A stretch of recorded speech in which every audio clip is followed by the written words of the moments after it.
में कि गवर्नमेंट किस तरह से वर्किंग कर रही है और ये पॉलिसी का इम्पैक्ट हमने डिफेंस, रेलवेज, कुछ स्टार्टअप्स पे, कुछ आर्टिफिशियल इंटेलिजेंस पे हमने काफ़ी देखा है। मैं मान के चलता हूँ, मैं एक हाइपोथेटिकल सिचुएशन भी ले लेते हैं कि मान लीजिए यही गवर्नमेंट रिपीट होती है, तो पहले 6-8 महीने के अंदर किस चीज़ पे ज़्यादा फोकस होगा? मैं इसको फाइनेंशियल ईयर के हिसाब से भी कैलकुलेट करवाना चाहता हूँ आपसे, या मैं आपसे कैलेंडर ईयर के हिसाब से भी करवाना चाहता हूँ कि अगर मान लो ये सही सेम गवर्नमेंट रिपीट होती है तो पहले 6-8 महीने में किस चीज़ पे फोकस होगा? क्योंकि जो मेजर अनाउंसमेंट्स होंगे पहले 6-8 महीने में हो जाएंगी। ये तो मैं नहीं कह सकती हूँ कि किस चीज़ पे फ़ोकस होगा। उनका इलेक्शन मैनिफेस्टोज़ वग़ैरह में ध्यान देना पड़ेगा, जो मैंने अभी इतने ध्यान से नहीं पढ़ा।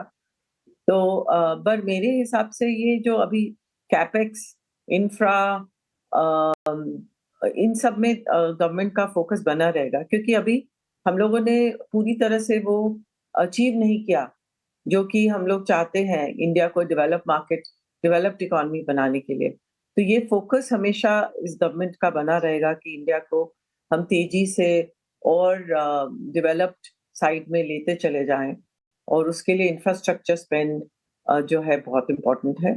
तो वहाँ पर मेरे हिसाब से एक एम्फसिस बना रहेगा और बाकी जो है कंपनीज़ जो है उनको कॉन्फिडेंस मिलेगा कि वो सब स्टेबिलिटी अगर आ गई इलेक्शन के बाद कि वो लोग और इन्वेस्टमेंट करें, अपने-अपने बिज़नेसेस में, अपने ग्रोथ को बढ़ाएँ।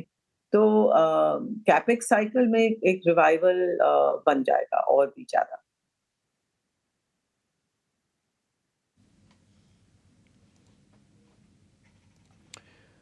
ठीक है, तो एक तो ये पॉइंट था। पुनीता मैम, एक चीज़ मेरे को और पता करनी थी, जैसे आपसे ये मिड कैप और स्मॉल कैप का ना इंडियन मार्केट्स में आपने नोटिस किया होगा कि एक फ्रॉथ जैसी बन गई थी। वो फ्रॉथ किसी भी वजह से हटी, चाहे उसका क्रेडिट आप सेबी को दे सकते हो कि उन्होंने रेगुलेशन के तौर पर ये बात बोल दी, चाहे आप म्यूचुअल फंड्स के तौर पर बोल सकते हो कि उनको भी ये बात समझ में आई, कुछ मार्केट ने भी करेक्शन दिया। ये जो मिड कैप और स्मॉल कैप वाला एरिया है, स्पेशली इन इंडियन मार्केट, आपको कोई ज़्यादा वरीसम तो नहीं लग रहा ना मैम?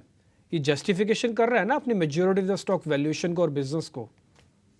नहीं, ये एरिया जो है यहाँ पर वैल्यूएशंस अभी भी काफ़ी हाई है और काफ़ी रिटेल इन्वेस्टर्स जो हैं इसी सेक्टर में इंडिविजुअल स्टॉक्स में पैसा डालते हैं क्योंकि उनको यहाँ पैसा बहुत जल्दी बन जाता है उनका। कई लोग बोलते हैं हमको 2-3 दिन में काफ़ी प्रॉफ़िट मिल जाता है, क्योंकि ये स्टॉक्स जो हैं बहुत तेज़ी से मूव करते हैं।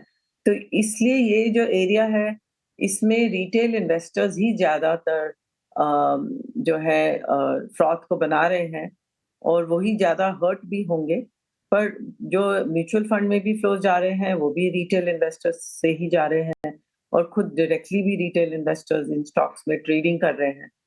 तो ये सेक्टर है एक एक्चुअली ग्रोइंग सेक्टर की यहाँ पर नंबर ऑफ स्टॉक्स बढ़ते ही चले जा रहे हैं क्योंकि नए-नए कंपनीज़ आईपीओज़ कर रहे हैं, नए-नए कंपनीज़ ऐड हो रहे हैं मिड एंड स्मॉल कैप में और जैसे-जैसे इंडिया की ग्रोथ स्टोरी बढ़ेगी, तो ये सेक्टर जो है यहाँ पर डेप्थ, ब्रेड्थ भी बढ़ेगी। तो यहाँ पर कुछ हमेशा पॉकेट्स अपॉर्च्युनिटीज़ रहेंगी और कुछ जो है वो फ्रॉथी रहेंगी। पर ये एक बहुत ही सेक्टर जो है धीरे-धीरे काफ़ी important element of the market बनने को लग रहा है।